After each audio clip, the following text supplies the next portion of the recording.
Diga: Senhor Deus, fala o meu coração, me ensina a tua palavra essa noite, que eu possa receber direto do trono do Senhor essa palavra, Pai.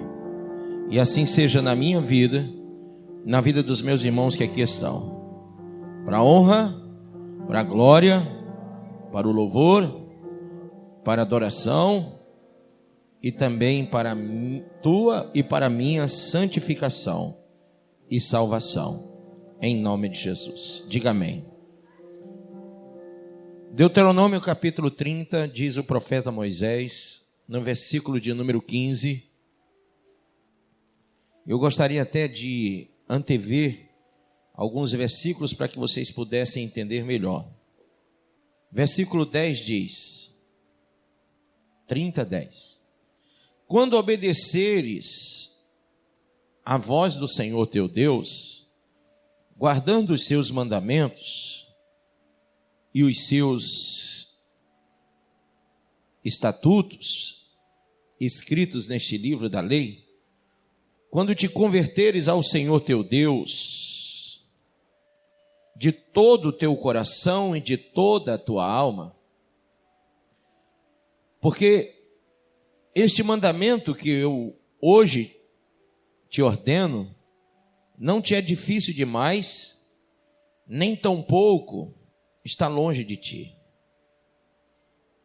Não está no céu para dizeres: quem subirá por nós ao céu e nos-lo traga e nos-lo faça ouvir para que o cumpramos. Nem está além do mar para dizeres: quem passará por nós além do mar e nos-lo trará e nos-lo fará ouvir para que o cumpramos. Mas a palavra está onde? Muito perto de ti, na tua boca e no teu coração. Diga: através do Espírito Santo, para cumprires. Diga: o fundamento é este: cumprir. Vê que hoje te pus diante de ti a vida e o bem, a morte e o mal. Há uma decisão a tomar. Diga: há uma decisão a tomar. A vida e o bem, ou a morte e o mal. Dois caminhos. Se guardardes o mandamento que eu hoje te ordeno, de amar ao Senhor teu Deus, de andar nos seus caminhos e de guardar os seus mandamentos, os seus estatutos e os seus preceitos, então viverás e te multiplicarás, e o Senhor teu Deus te abençoará na terra em que estás entrando para possuíres. Mas se o teu coração se desviar e não quiseres ouvir, e fores seduzido para adorares outros deuses e os servires, declaro-te hoje que certamente perecerás, não prolongarás os dias na terra para entrar na qual está passando o Jordão, a fim de a possuíres. O céu e a terra hoje tomo por testemunha contra ti, de que te pus diante de ti a vida e a morte, a bênção e o quê? E a maldição. Escolhe, grife essa palavra, escolhe, pois a vida para que vivas. Diga de novo: escolhe, pois a vida. Veja a sequência: escolhe, ação, ato imperativo de Deus para o homem, escolha. Diga assim para o seu irmão: há uma escolha a fazer. Há uma decisão a tomar. Nós estamos falando do fim de um ano e início de outro ano. E tudo depende mais das nossas escolhas do que qualquer outra coisa. Quais são as nossas escolhas? As consequências das nossas escolhas nós vamos colher. Amém? Então ele diz, diga comigo: escolhe, pois, a vida, para que vivas. tu e a tua descendência, ou família, né? Amando ao Senhor teu Deus, obedecendo a sua voz e te apegando a Ele, pois Ele é a tua vida e o prolongamento dos teus dias, e para que habites na terra que o Senhor prometeu com juramento a teus pais, a Abraão, a Isaque e a Jacó, que lhes havia de dar. Diga: Pai, essa é a tua palavra, eu creio nela, eu confirmo que a ouvi esta noite, e sei que tenho grande responsabilidade ao ouvi-la, porque serei julgado pelas tuas palavras. A Bíblia diz: aquele a quem muito for dado, muito será requerido. Então, Pai, hoje eu estou sendo alvo da tua palavra, está sendo entregue a mim esse rolo, para que eu possa definir, decidir, para que eu possa, meu Deus, escolher, e que eu possa, meu Deus, hoje, através do teu Espírito Santo, tomar decisões concretas. Diga amém. Pode sentar. Muitas vezes tomamos decisões de modo impensado,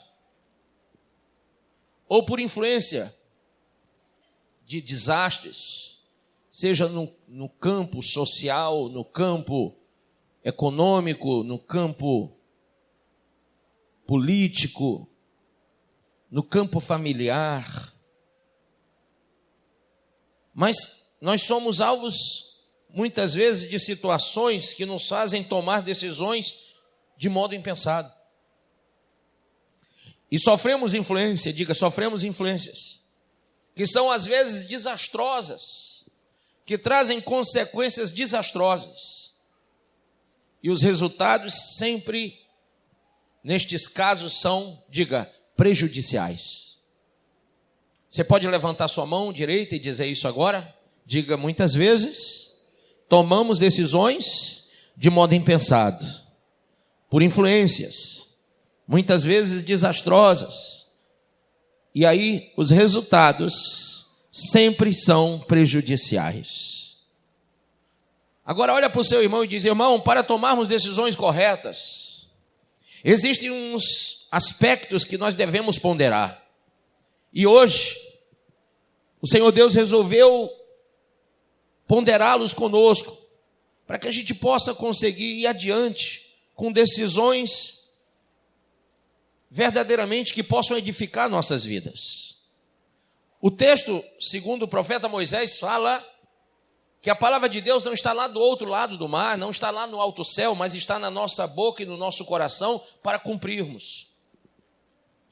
E ele, ao falar sobre as nossas opções, ele fala da vida e o bem, da morte e o mal.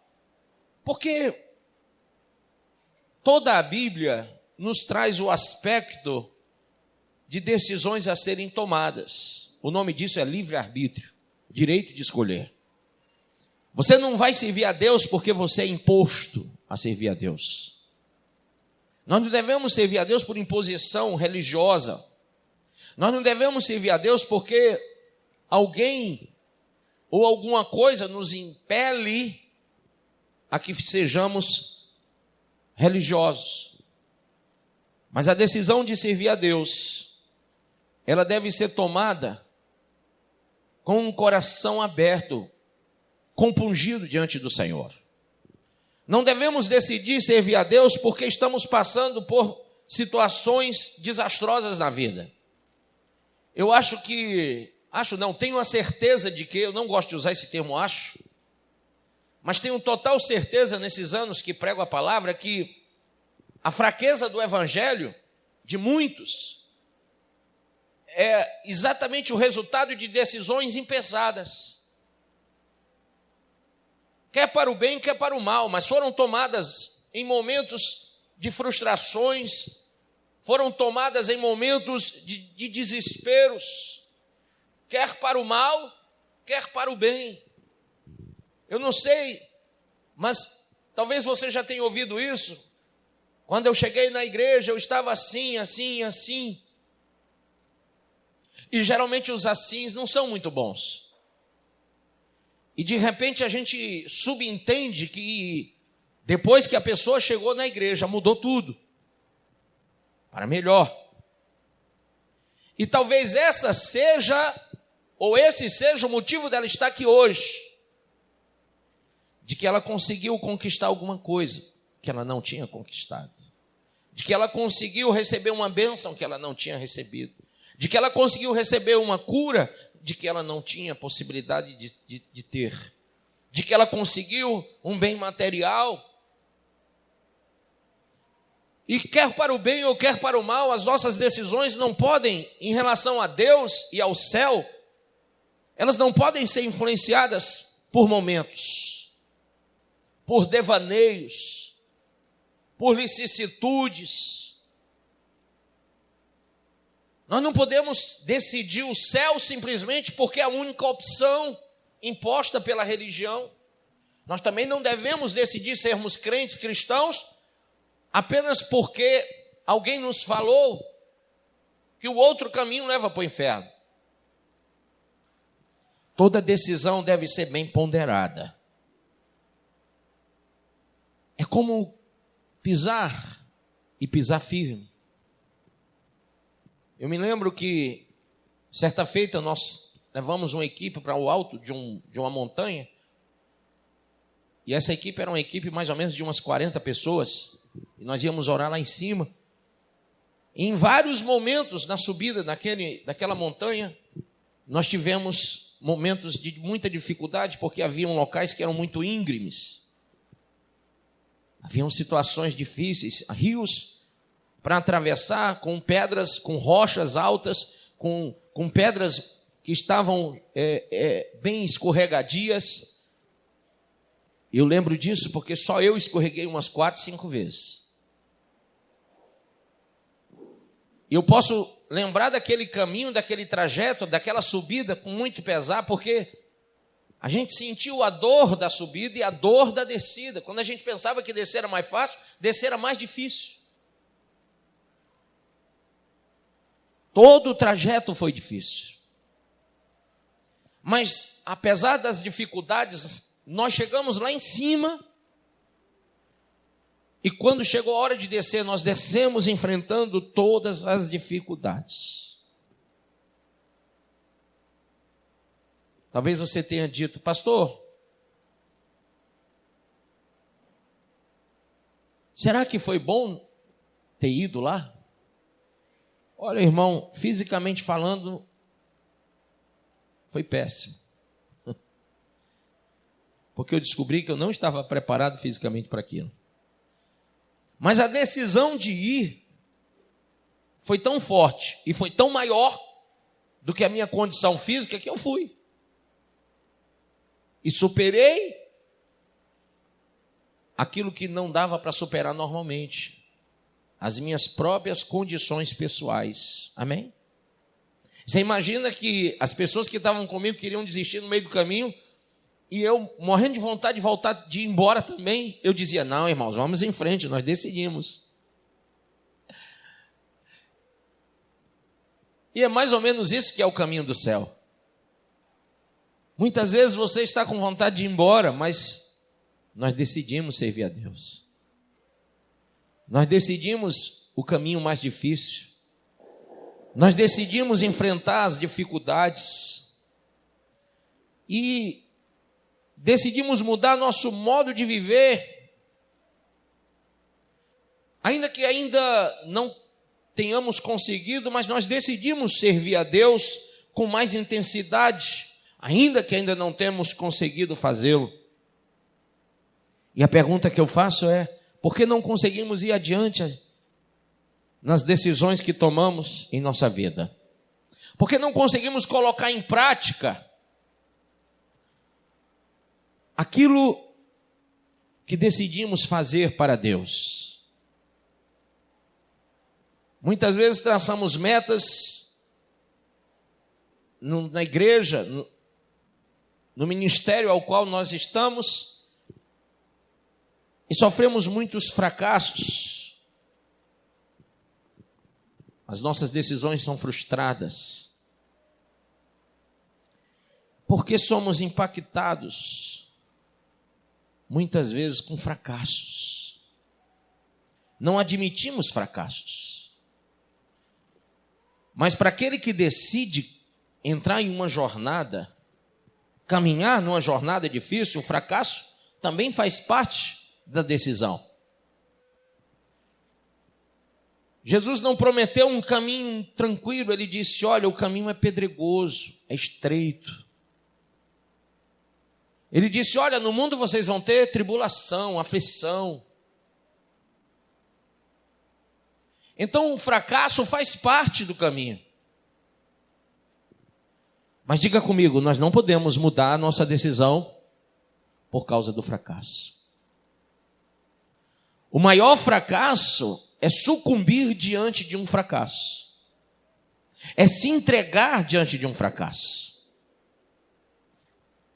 Porque todas as vezes que você fracassar, você tem que lembrar de se levantar novamente e tentar de novo. Amém? Se você decidiu, você tem que se levantar e tentar mais uma vez. Pastor, eu já tive muitos fracassos. Eu estou impactado com tantos fracassos. Todas as vezes que o Senhor prega, eu me sinto impactado, eu choro. E eu firmo propósito. Toda vez que o Senhor está pregando, eu firmo propósitos sérios com Deus. Eu tomo decisões. Mas a minha grande interrogação é que quando a palavra acaba, quando o culto acaba, eu fracasso novamente.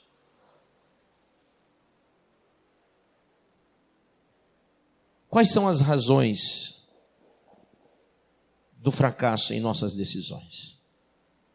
Talvez seja bom a gente avaliar isso, porque em 2018 eu creio que todos os queridos irmãos não querem sofrer de novo os mesmos fracassos. Sim ou não? Então, para que a gente não sofra os mesmos fracassos, as mesmas dificuldades, virão. Mas os fracassos, não, necessariamente não. Se nós entendermos com a história, com a historicidade do nosso próprio eu, da nossa própria vida, do nosso próprio cotidiano. Por isso que a Bíblia diz: examine-se o homem a quem? A si mesmo. Quando você dá uma olhada na sua historicidade, em quantos fracassos, em quantas vitórias, em quantos momentos que você já passou, em quantas palavras você já recebeu da parte de Deus, quantas revelações o Senhor te deu, quantas vezes o Espírito Santo falou com você, dentro de uma visão historicista, você talvez coloque numa balança e você fique pensando: eu não sei se eu sou resultado de uma fé genuína. Mas eu vou te dizer por que você tem tantas dúvidas e por que você vive repetindo os mesmos fracassos e por que as suas decisões tomadas não vão à frente. Primeira coisa, escreva aí, por favor, para que você não esqueça. Digite no seu celular, grave o que eu estou dizendo, faça qualquer coisa, só não esqueça o que eu estou dizendo hoje. Primeira coisa, diga, primeira coisa, é que muitas vezes nós seguimos a opinião da maioria das pessoas. Esse é o primeiro problema do nosso fracasso. Irmos pela opinião da maioria e esquecermos que a Bíblia não é um livro de maiorias. A Bíblia é o livro de Deus para a salvação daquele que crê. Muitos são chamados, mas poucos são escolhidos. Então a Bíblia não é um livro de maiorias. Mas um dos motivos dos nossos fracassos é que nós seguimos a decisão da maioria das pessoas. Imagine que quando nós chamamos alguém à frente, fica um esperando pelo outro para ver quem vai primeiro. E se alguém for, eu vou. Se ninguém vai, eu também não vou. Não importa o que eu estou sofrendo, não importa o que eu preciso fazer, a aliança que eu tenho que tomar, o compromisso que eu tenho que resolver com Deus, mas eu não vou lá só, eu não vou ser o primeiro, eu não vou tomar decisão, eu não vou tomar um partido. Você sabe quantas vezes o seu esposo, a sua esposa, o seu filho, está esperando que você tome uma decisão, mas você tem sido um pai, uma mãe ou um filho fracassado por sempre ir pela maioria. Geralmente os filhos vão pela opinião dos seus amigos, sim ou não? A maioria das pessoas. Mas em todas as casas é assim. Os filhos já não obedecem mais os pais, já não seguem mais conselho de pai e mãe, isso é bobagem. A novela mostra isso, o filme mostra isso, o vizinho está mostrando isso, o colégio mostra isso, então vamos pela maioria. Esse é o motivo do seu fracasso. Os pais estão dizendo, olha, não é mais como na época dos meus pais, não é mais como na época dos meus avós. Hoje a maioria das pessoas, elas têm outro tipo de procedimento na educação dos seus filhos, e também estamos sendo influenciados pela maioria das pessoas. O gargalo, ele abriu e nós estamos engolindo o lixo que essa sociedade tem produzido.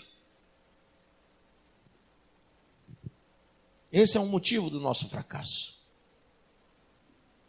O segundo motivo é que nós nos baseamos, diga, nós nos baseamos, quando vamos tomar decisões, em uma vontade momentânea. Somos momentâneos. Como assim, meu pastor? É que é como comer um doce. Comeu, passou à vontade. Quem aqui não teve vontade de comer alguma coisa e ao comer saciado estava, já não tinha mais vontade? Hoje mesmo, ao término dessa vigília abençoada, nós vamos cear, nós vamos comer. E eu creio que quem estiver com fome vai ser saciado. E vai chegar aquele momento em que alguém vai dizer, come mais um pouco, e você vai dizer, não aguento mais, quero mais nada. Porque você saciou, você encheu. Então, irmão, quando a sua decisão está baseada no momento, num desejo, numa vontade, numa necessidade, ela é ruim. Ela é uma decisão que vai te levar ao fracasso. Será que a decisão de servir a Cristo foi por causa de um momento? Foi por causa de uma necessidade momentânea que você estava vivendo? Foi por uma situação conjugal que você estava passando? Passou o problema, passou o desejo de servir a Deus. Passou a necessidade, passou a viscosidade do evangelho que você dizia estar tendo, dizia estar vivendo, ou dizia estar aceitando viver. Nossas decisões não podem ser momentâneas. Até porque o resultado delas, diga, são eternos. Seja para Deus ou para o diabo, mas a decisão, o resultado é eterno. Então eu não posso definir coisas na minha vida que sejam por um momento, por uma emoção. Quantos casamentos desfeitos por causa de uma raiva momentânea? Quantos relacionamentos foram acabados por causa de um momento qualquer? E alguém deixa alguém, vai para outro alguém, o outro alguém deixa alguém, vai para outro alguém, e isso se chama adultério, e de repente a pessoa diz, poxa, eu resolvi no calor do momento, mas por causa do calor do momento, você vai queimar uma eternidade no inferno?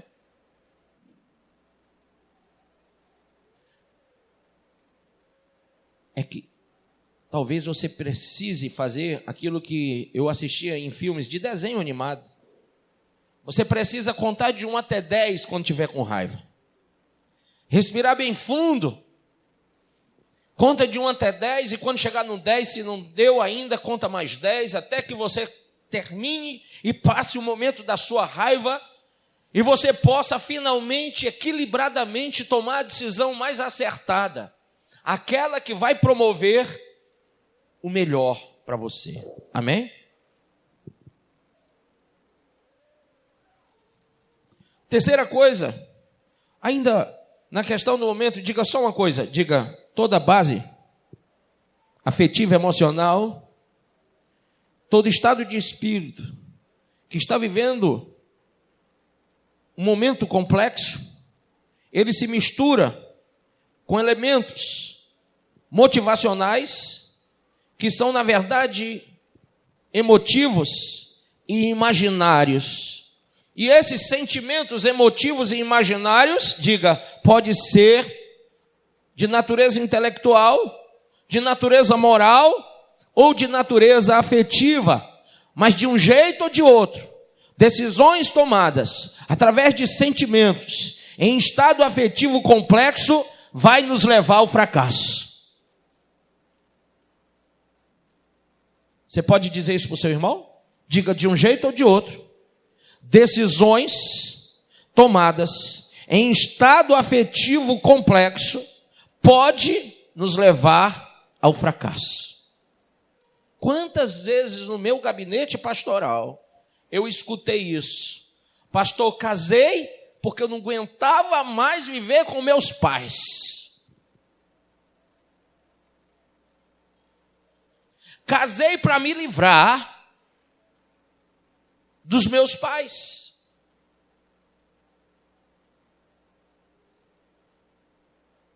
E isso foi uma decisão tomada em um momento afetivo complexo. E hoje eu olho para um ser humano dentro do meu gabinete pastoral fracassado como pai, como mãe, como marido, como esposa, como cristão, querendo que eu arrume um jeito de resolver as coisas, mas não há mais jeito. Porque as decisões, elas podem ser momentâneas, mas os resultados são eternos. Ou para o bem, ou para o mal. Quem entendeu isso? Terceira coisa que nos leva ao fracasso. Nós temos mania de passar a nossa responsabilidade para o outro. Quando nós vamos tomar decisões, geralmente a gente pergunta para o outro: o que é que você acha?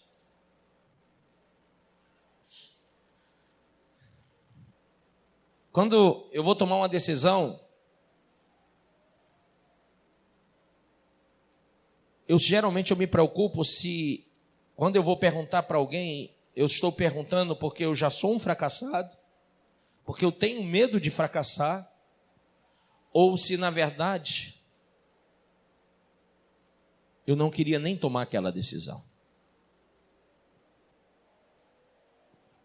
Então, quando você pergunta para o outro e o outro responde, vai, faz. Você diz para alguém, olha, o que é que você acha? Eu devo deixar esse emprego, eu devo casar com fulano, eu devo não sei o quê, Aí alguém diz, vai, faz. Você se sente um pouco mais aliviado, porque se nada der certo, você vai dizer, foi você que disse. Eu perguntei e você disse que sim. A responsabilidade é sua e não minha. Isso aí é adâmico. Pastor, me explica essa expressão adâmica. Quando Eva comeu do fruto e o deu a Adão, e Deus apareceu a Adão e a Eva no paraíso, olha o que Adão diz: foi a mulher que tu me deste, que trouxe-me o fruto para que dele comesse. Ele jogou a responsabilidade para a mulher e para Deus, porque, Senhor, se o Senhor não tivesse me dado essa mulher, ela não tinha me dado do fruto, eu não tinha comido e eu não tinha pecado. Então o erro não foi meu, o erro foi dela e teu que me deu ela, só não é meu. A gente tem mania de transferir para o outro a decisão, sim ou não? Para que o fracasso seja pelo menos dividido ao meio. Ou para que o fracasso seja do outro e não seu, embora você sofra as consequências. Porque se você é casado, tudo que acontece com um acontece com os dois. Com os 3, com os 4, com os 10, se tiver muito filho. Não adianta. É uma decisão que vai comprometer toda uma estrutura. Irmão, para de perguntar para o outro e seja maduro na hora de decidir. Amém ou não amém? Há um outro erro que nos leva ao fracasso. Você não quer perguntar para ninguém, aí você diz, olha, Deus que vai decidir. Aí você joga para Deus. Deus decide todas as coisas. O Senhor vai decidir isso. E eu me lembro de Êxodo 14, quando o povo tinha que passar pelo mar, mas o mar estava lá, não tinha aberto o mar. E Moisés começa a orar a Deus, e Deus diz, ô Moisés, por que você pede para mim? Eu já te dei autoridade, eu já te dei um cajado de poder, de autoridade, não dei? Eu te dei a minha palavra, não dei? Eu não te dei a minha unção, eu te dei a minha presença. Moisés, seja maduro e parta você o mau meio e não eu. Decida você agora e não eu. Nós temos que ser cristãos mais maduros, porque 2018, irmão, muita gente quer resolver coisas que não resolveu em 2017, nem em 2016, nem em 2015, e foi nessa balela pastoral de que vai ser melhor, vai ser melhor, vai ser melhor. Eu digo para você, nada vai mudar se você não mudar as suas decisões. Nada vai mudar se você não mudar a sua maneira de decidir as coisas. Seja mais maduro, porque Deus nos dá o seu Espírito para que dele desfrutemos de conhecimento, inteligência e sabedoria. Foi por isso que Salomão pediu a Deus, e Deus o deu, e ele pôde julgar o povo de Israel. Infelizmente ele julgou a todos, mas não julgou a si mesmo, e fracassou.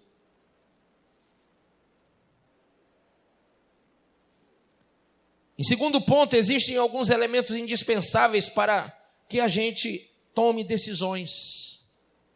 O primeiro elemento é o nosso pensamento.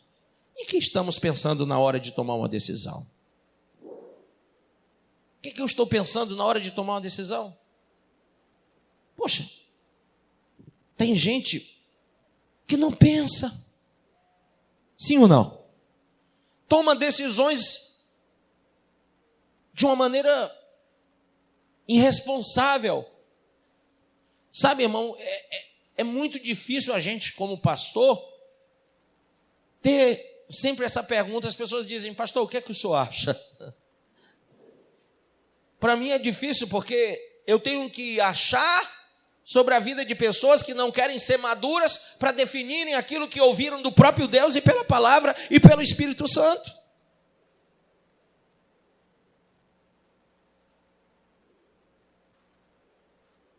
E segundo a palavra, a Bíblia diz que quem tem que decidir somos nós. Cada um de nós dará conta de si mesmo. Amém ou não amém?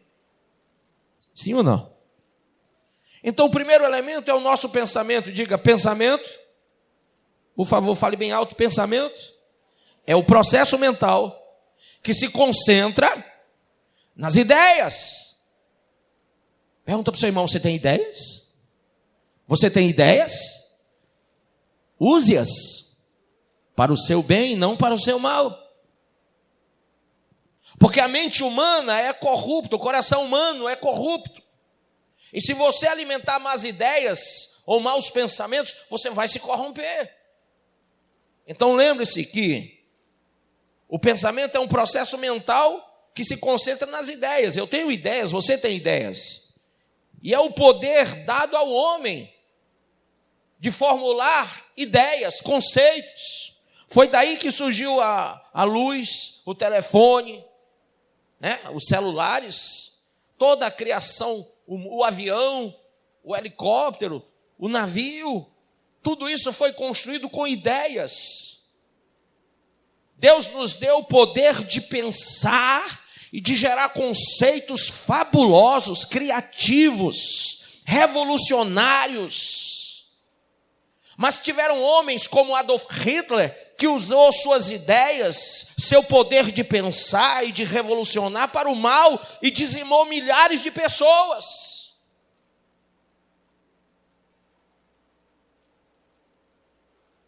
E existe na história da raça humana homens que se utilizaram de suas ideias para construírem coisas que foram para o benefício de todos. Amém ou não amém?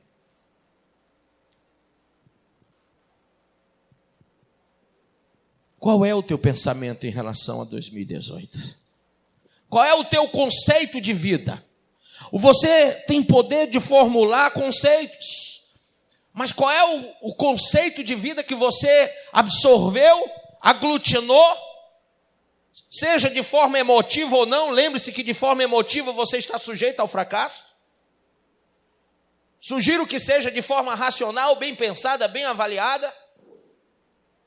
Mas eu quero saber se você já formulou ideias para a sua vida cristã, para o seu casamento, para a sua família, para a sua vida espiritual, para a sua vida ministerial, para que você não reviva os mesmos fracassos que você viveu em 2017.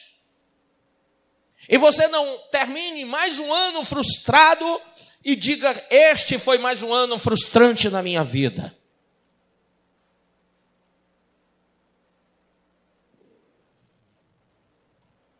A segunda coisa que é indispensável na hora de tomar uma decisão é o elemento fé.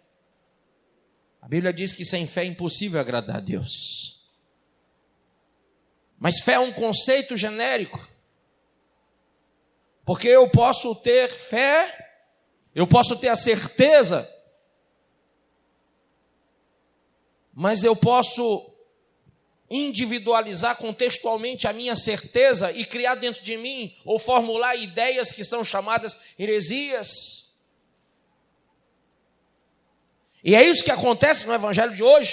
Há homens que dizem ter fé, mas não creem, não sabem, nem entendem o que falam. Então é necessário que a sua fé seja uma fé bem alicerçada na palavra de Deus. Em terceiro ponto, quando a gente toma uma decisão, pensando e com fé, nós temos que viver o elemento de firmeza. Sabe, ninguém vai acreditar em você se você viver mudando de decisões. Ninguém acredita em quem hoje é carne, amanhã é peixe. Isso gera uma insatisfação, isso gera um relacionamento, uma situação desesperadora. Essa inconstância na sua decisão faz com que as pessoas elas não sintam paz em estar com você. Nem você mesmo sente paz, porque você não sabe o que vai ser amanhã. Tem pessoas que estão terminando 2017, mas não sabem se vão terminar 2018, pelo menos como crentes, como cristãos. Por causa que lhes falta firmeza no caráter, firmeza na personalidade espiritual, firmeza no novo ser, na nova criatura, firmeza na metanoia que o Espírito Santo nos traz, na transformação que vem através do nosso entendimento. Segundo Paulo aos Romanos 12, em nossa inconformidade com o presente século e a nossa esperança na vida vindoura, nós temos que nos firmar nas nossas decisões. Quem aceitou Jesus aqui, levanta a mão. Seja firme até o fim e receberá a coroa da vida. E por causa que muitas vezes você não tem essa fé, não tem esse pensamento equilibrado e não tem esse poder de firmar-se nas suas decisões, há decisões que você nunca tomou e que já deveriam ter sido tomadas. Isso também é um fracasso. Alguns chamam isso de covardia. Eu chamo de retrocesso. E lá em Hebreus tem um versículo que nos fala sobre isso.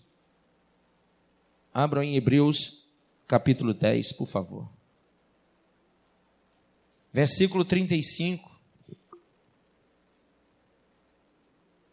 Não lanceis fora, pois, a vossa confiança, que tem uma grande recompensa. Diga, uma grande recompensa. Porque necessitais de perseverança, para que depois de haver desfeito a vontade de Deus, alcanceis a promessa. Pois ainda em bem pouco tempo aquele que há de vir virá. Quem crê que ele está vindo? Quem crê que é em pouco tempo? Mas o meu justo viverá da fé. E se ele recuar, a minha alma não tem prazer nele, ou nele não tem prazer, ou não se compraz nele. Nós, porém, não somos daqueles que recuam para a perdição, mas daqueles que creem para a conservação da alma. Então a sua decisão, ela é sumariamente importante para que você ou perca ou conserve-se em Deus. Ou perca a sua alma ou ganhe. Mas também a sua indecisão pode fazer com que você viva um retrocesso espiritual. Eu não vou fazer nada, eu vou ficar na minha, eu não vou me envolver, porque eu sou um fracasso, eu já vi que sou um fracasso, eu tenho vivido fracassos em cima de fracasso, sou um fracasso como pai, como mulher, como esposo, como marido, não dá para eu fazer nada na minha vida, porque eu já fracassei muito. E essa sua indecisão se chama fracasso. E é o maior dos fracassos. Porque não existe fracasso maior do que você ter medo de fracassar. Até um ímpio, até um endemoniado é capaz de pegar e fazer roleta russa com um revólver e atirar 2, 3 vezes na cabeça. Mas você tem medo de apostar na sua fé. Você tem medo de seguir em frente, de crer no Deus que você recebeu, de crer na palavra que você ouve, de crer no Espírito que te revela as coisas que são insondáveis aos homens. Isso é fracasso. Diga, a minha decisão tem que ser tomada, sem dúvidas, com muita convicção, e em oração diante de Deus. Amém? Terceiro ponto. A decisão, ela é de caráter pessoal. Diga, pessoal. Somos nós que devemos decidir. Podemos até pedir conselhos, orientação, receber influência de outras pessoas, mas quem decide somos nós. Quem entende isso? Diga para o seu irmão: irmão, quem decide somos nós. Então a nossa decisão é nossa responsabilidade. Amém? Tem que ser tomada por cada um de nós. Diga, toda decisão tem um preço a ser pago. Por menor que seja, isso é uma realidade. Não adianta você pensar que vai tomar uma decisão e não vai pagar um preço por isso. Seja para o bem, seja para o mal. Por isso que em Deuteronômio, o profeta Moisés, ele escreve: vê que hoje te proponho a vida e o bem, a morte e o mal. A decisão é sua. O elemento da decisão é propriedade exclusiva nossa, minha e sua. Eu posso tentar influenciar você, eu posso tentar aconselhar você, mas a decisão é sua. Se você vai ou não vai vencer, se você não vai ou não vai passar por esses momentos de tribulação com vitória.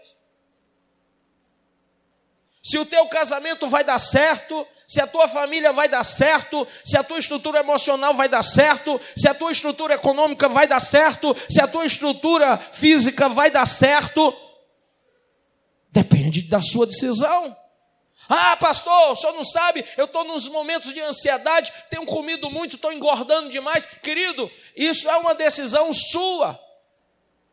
Você está vivendo um momento emocional de fracassos. Ansiedade é um momento emocional de fracassos, e você está fracassando, e a prova está no espelho quando você olha para ele.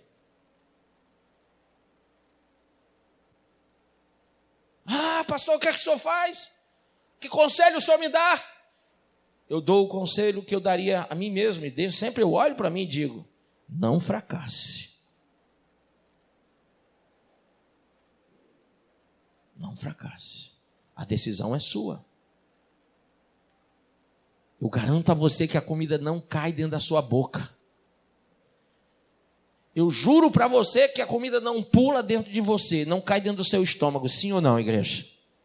É você que vai lá e pega ela.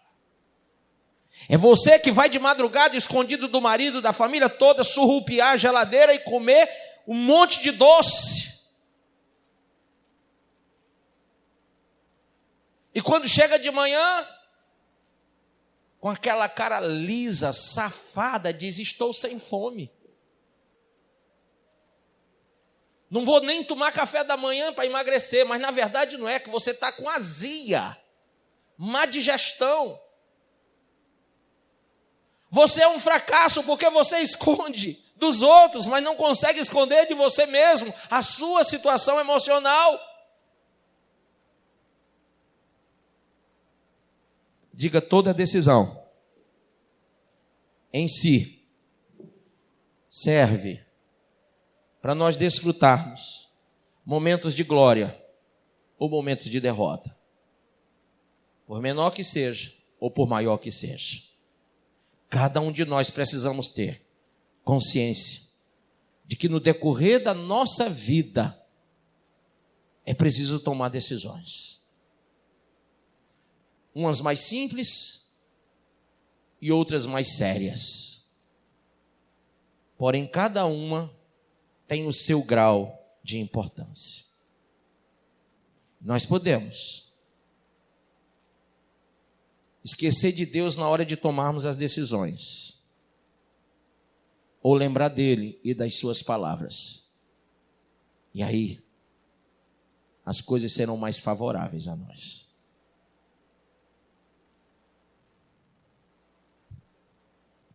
Para terminarmos, eu queria falar 2 palavrinhas.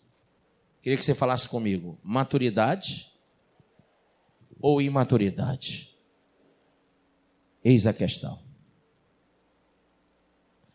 Será que você é maduro ou imaturo? Sabe, pastor, é difícil dizer isso. Não. É difícil admitir isso. Admitir isso é que é difícil. Abra em 1 Coríntios 3,11, por favor. Eu já admiti tanto nessa igreja, que eu já preguei tanta besteira no meu passado. Quem já ouviu isso, levanta a mão. Quem é minha testemunha fiel? Já falei tanto. Porque é muito melhor eu admitir que com o passar dos anos, e quantos anos já são, né? Eu fui amadurecendo e fui em autocrítica, eu fui percebendo e arrancando de mim todo o processo de influências estereótipas, fenótipas, que eu sofri como pastor, como ministro da palavra. Porque a gente é muito pelo que vê. Eu via tanta coisa em tanto lugar e aquilo me influenciava. Eu li algumas coisas de alguns autores, de alguns filósofos. Eu fiz curso de filosofia, curso de teologia. Eu ficava lendo e algumas coisas foram me influenciando. Mas de repente, no momento da maturidade, a gente vai percebendo as coisas que não devem ser mais ditas, que não devem mais ser ensinadas. E a gente começa a avançar para o alvo, para a soberana vocação. E já não olhamos mais nem para a direita nem para a esquerda. E seguimos com retidão o caminho de Deus. E é maduro admitir que somos imaturos. Diz o apóstolo Paulo, em 1 Coríntios 13:11, quando eu era menino, falava como menino, pensava como menino, raciocinava como menino, mas logo que cheguei a ser homem, acabei com as coisas de menino. Quanto tempo você vai demorar para deixar a meninice espiritual?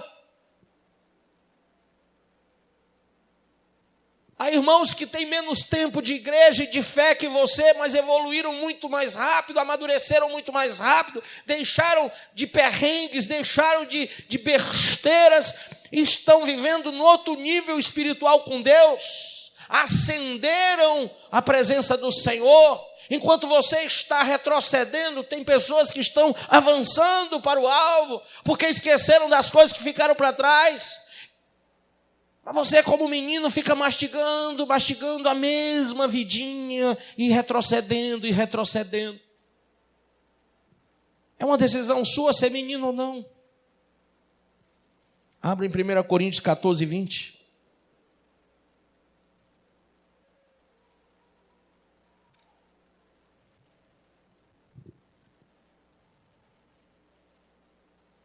O mesmo apóstolo Paulo diz: irmãos, não sejais meninos no entendimento. Você entende isso? Mas sede meninos aonde? Na malícia. E adultos no entendimento. Quem crê? Não seja menino no entendimento. Quantas vezes você vai ter que ouvir a mesma coisa e vai ficar? Seja menino na malícia e adulto no entendimento. Ou você acha que Deus vai tomar você por inocente, se você maliciosamente vive uma vida dissoluta, uma vida afastada de Deus, sabendo da verdade, conhecendo a verdade. Como eu preguei no culto passado sobre o pecado e a graça, né? A graça não vai superabundar na sua vida se você, conhecendo-a, continuar pecando. Nós lemos aí o livro de Romanos 6, Romanos 7, Romanos 8. Abordamos sobre isso em Colossenses 2 também. Então não adianta a gente ficar menino no entendimento, porque nós seremos cobrados isso. E Oséias fala que a falta do entendimento ou do conhecimento destrói pessoas. É importante conhecer, é importante se lançar no entendimento. E ser menino na malícia. Amém? Porque uma criança não sabe, não entende as coisas maliciosas. Só um adulto, né? Efésios 4,13 nos dá um vislumbre.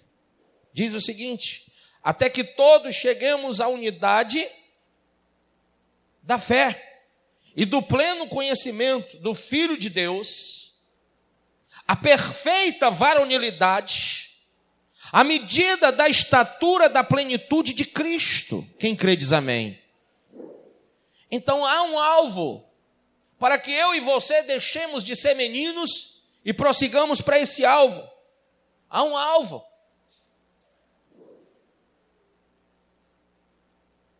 Diga para o seu irmão: busque a estatura de Cristo. Cultive o entendimento e abandone as coisas de menino. Amém? Mais um conselho que eu quero te dar. Abre em Hebreus 5,14.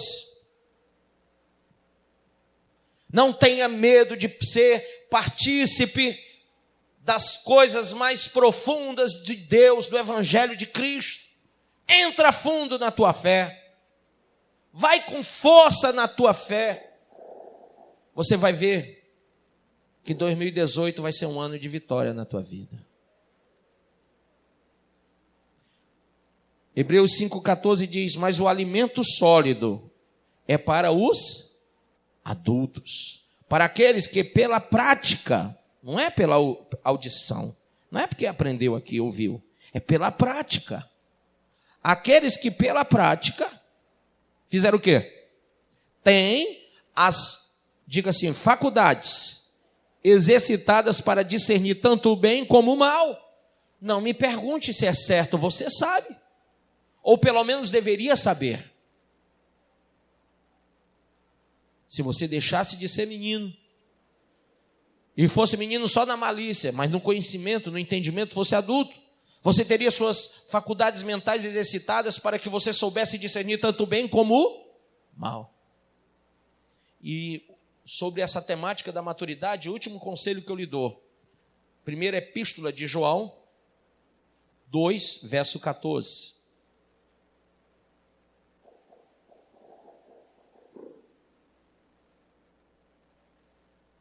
Eu vos escrevi, disse João, eu vos escrevi, meninos, porque conhecestes o Pai.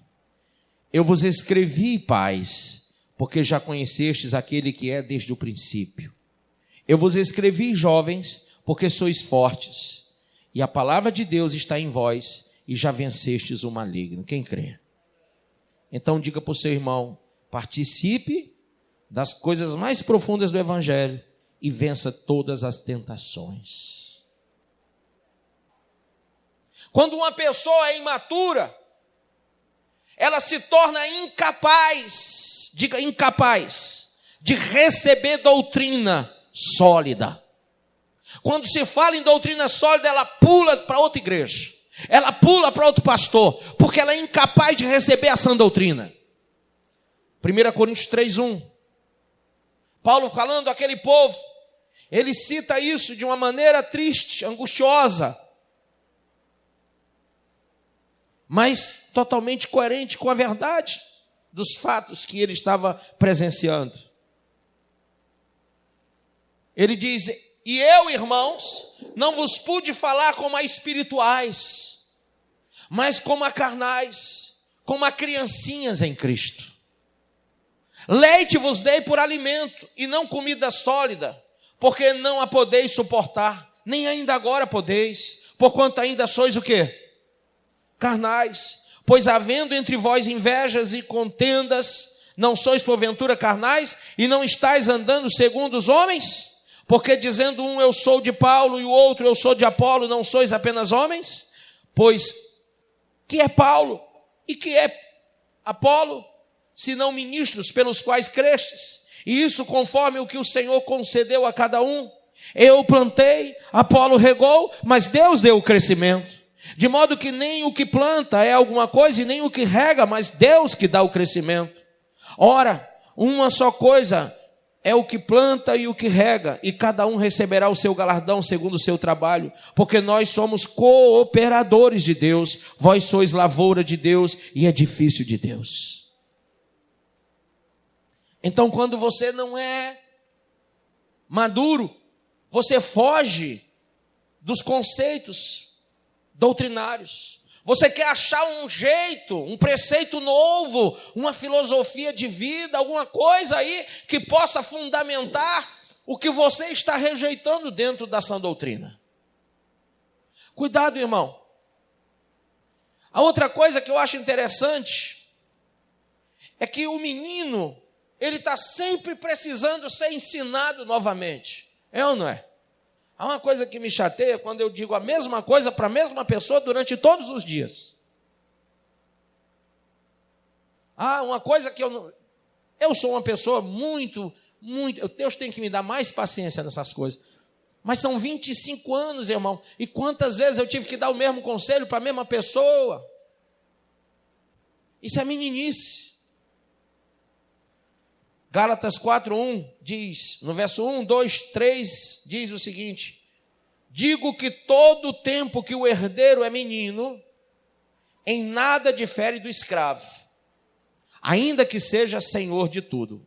O cara é menino, está dentro da igreja, continua escravo do pecado, escravo de tudo. Não tem direito a nada, não pega nada, não ganha nada, não vence nada, porque é menino.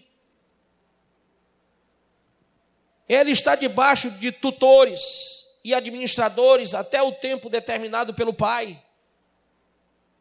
Fica toda hora ali, dependendo do pastor, dependendo do diácono, do evangelista e não sei o que, toda uma estrutura. Pastor, ora por mim, pastor, me ajuda. É aquela coisa, crente meio capote, estou fraco, o outro é meio 6 horas por mim, é o tempo todo. Menino demais. Não consegue chegar até Deus fechando a porta do quarto, como a Bíblia fala. Não consegue orar em secreto. Versículo 3, assim também nós, quando éramos meninos, estávamos reduzidos, diga redução, à servidão, debaixo dos rudimentos do mundo. Não reclame que você tem tutores, não reclame, não fale mal, que você tem que ter pastor, professor, doutrinador. Não reclame. Sabe por quê? Porque se você não consegue, alguém tem que fazer por você, menino. Se você não lê a Bíblia, alguém tem que deixar papinha na boca, senão você morre de inanição espiritual. Se você não consegue orar, então alguém tem que vir o quê? Impor as mãos sobre a sua cabeça o tempo todo, porque você é tão menino que não consegue orar por si mesmo. Mas a oração que Jesus deixou diz: Pai nosso que estás no céu. É uma oração que você faz a Deus e não que eu faço por você. O menino precisa toda hora que alguém passe a mão na cabeça e faça aquela oração e repita e fale: pastor. No conceito pastoral a gente tem muito isso. Eu, pelo menos, eu digo: então, vamos ficar aqui, vou te acompanhar mais um tempo. Aí termina o tempo, eu digo: meu Deus, o tempo acabou e a pessoa continua menino. Aí eu vou lhe acompanhar mais uma vez. Vamos, a vida toda então. Tem gente que está com 15 anos aqui na igreja e ainda é menino. 20 anos ainda é menino. Por quê, meu pastor? Porque quer ser menino. E há uma outra coisa interessante, que é a pessoa que é menina, ela é instável. Você não pode falar, ela não pode ver qualquer coisa, ela não pode passar por qualquer coisa que ela já se desestabiliza logo, ela já fica logo melindrada, é ou não é?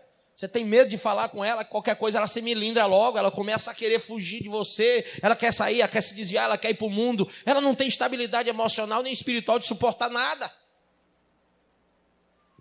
Qualquer coisa cai no choro. Pastor passou por mim, não falou comigo, faz logo um bico e começa a chorar, vai lá fora, para o meio da rua.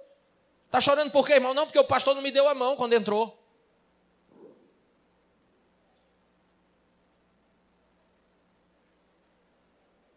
Teve um filme que eu assisti, eu gostei demais desse filme. Não sei o que de elite, como é que é o nome? Tropa de Elite. Gostei daquele filme. Nada de matar gente, de morrer, nada disso, não. Era só o tratamento da turma que estava sendo treinada. Rapaz, que coisa forte aquilo. Botaram uma granada na mão do cara e diz: se você dormir, morre todo mundo. E o cara morrendo de sono. Depois, um outro vomitou e o pessoal tudo ali com nojo. Ele disse: ele vomitou? Todo mundo vai ter que comer o vômito dele. Caramba, meu irmão. E tinha que engolir. Porque fazia parte do treinamento dos caras, meu irmão. E mãozada na cara e dizendo: pede para sair.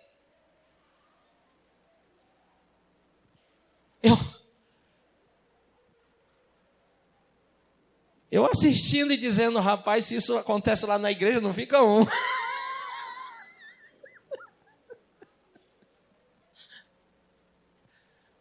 Ainda dizem que são soldados de Cristo. Cristo está arranjado com esses soldados, viu? Tudo baleado emocionalmente. Tudo menino. Efésios 4,14.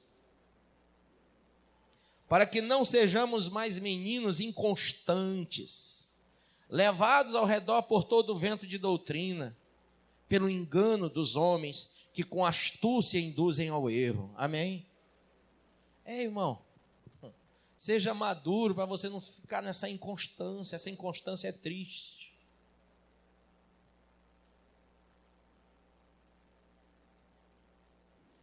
E quando a pessoa é menina, lá em Hebreus 5,12 diz algo interessante.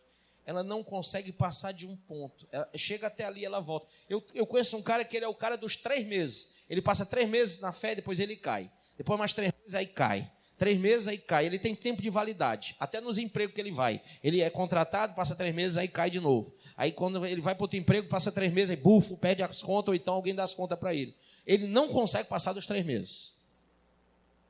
Esse texto fala sobre ele, diz assim: com efeito, devendo já ser mestres. Quem acredita que já devia ser mestre aqui? Levanta a mão. Já devia ser mestre, faz tempo, meu filho.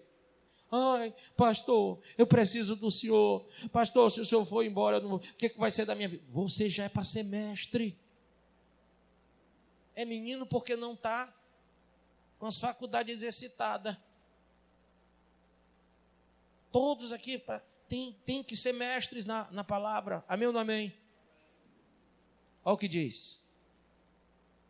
Com efeito, devendo já ser mestres, por causa do tempo decorrido, ainda necessitais de que vos torne a ensinar os princípios elementares dos oráculos de Deus, e vos haveis feito tais que necessitais de leite, e não de alimento sólido. O apóstolo Pedro fala também sobre isso lá em 1 Pedro, capítulo 2, verso 2. Irmão, não dá, irmão. Tem gente que já podia estar matando a pau, ganhando milhares de pessoas para Cristo, já era para ser um mega pau, é pastor aí, entendeu? Mas não, fica aí meninando, brincando de ser crente. Eu não estou aqui para formar criança, mas adulto. Isso aqui não é um, como é que chama? Infantário? Como é o nome? Hein? Local de criança, como que chama? Berçário depois. Hã? Creche depois. Hein? Infantil 1, infantil 2. Você está onde, irmão? Infantil 1, infantil 2. Hein? Porque ainda precisamos dar leite. Já era para estar dando arroz com feijão e pão de dois e carne do sul e rapadura. Não, mas tem que dar leite. E não um e não dois custa caro, irmão.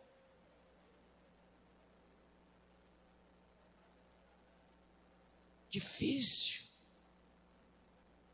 Você vê gente antiga na fé que já podia ter feito algo grandioso na sua própria história de vida cristã.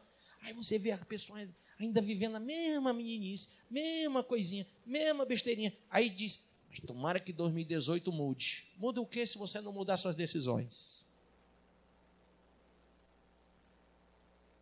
Diga comigo, Jó, capítulo 17, verso 9. Diga, o justo segue o seu caminho, e o puro de mãos vai crescendo em força. Amém ou não? A Bíblia fala ou não fala de crescimento? Fala. Salmo 84, verso 7. Vão indo de força em força, diz o salmista, até cada um deles aparecer em Sião. Quem quer ir para o reino de Deus?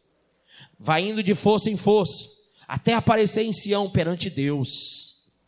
Tem que ser de força em força, irmão. Provérbios 4, 18. Aliás, ainda, Salmo 92, 12. O justo florescerá como a palmeira, crescerá como o cedro do Líbano. Está falando de crescimento. Provérbios 4, 18. A vereda dos justos é como a luz da aurora, que vai brilhando mais e mais até ser dia perfeito. E Paulo pegou esse texto de Provérbios 4, 18, e lá em 2 Coríntios 3, 18, ele joga a doutrina sobre isso, sobre nos tornarmos perfeitos com o tempo. Amém? Lá em 1 Timóteo, o próprio Paulo escreve a Timóteo capítulo 4, versículo 15. Medita essas coisas, ocupa-te nelas, para que o teu progresso seja manifesto a todos. Amém? Ah, irmão, tanta gente quer ver você progredir na fé. Tua esposa, teus filhos, teu marido, teu pastor. Como eu almejo ver vocês crescendo na fé. Eu não peço a Deus que ninguém aqui fique rico em 2018, porque tudo isso vem de Deus. A Bíblia diz que toda dádiva, todo dom perfeito vem de Deus. Mas eu peço a Deus que essa igreja se torne mais madura, menos menina e mais madura, para tomar as decisões mais acertadas na vida. Para que você não fique aí, como diz, falando bobagem. Eu já ouvi tanta gente dizer, eu não me arrependo de nada do que eu fiz. É outra decisão errada, não se arrepender. Toda pessoa que é inteligente é capaz de analisar seus próprios atos e decidir entre o certo e o errado, entre o bem e o mal que fez, ou que deixou de fazer. Amém? Você acabou de ouvir essa poderosa ministração da palavra de Deus. Eu creio que sua vida foi abençoada. Eu quero que você ore comigo, profetizando sobre a sua vida a salvação que vem de Cristo Jesus. Ore conosco. Deus Pai, em nome de Jesus, nós te agradecemos por esta palavra e que o Senhor possa abençoar a vida de cada um que nos viu, que nos ouviu nesse dia. Deus Pai, em nome de Jesus, que esta pessoa esteja agora entregando a sua vida, recebendo a salvação que vem do Senhor.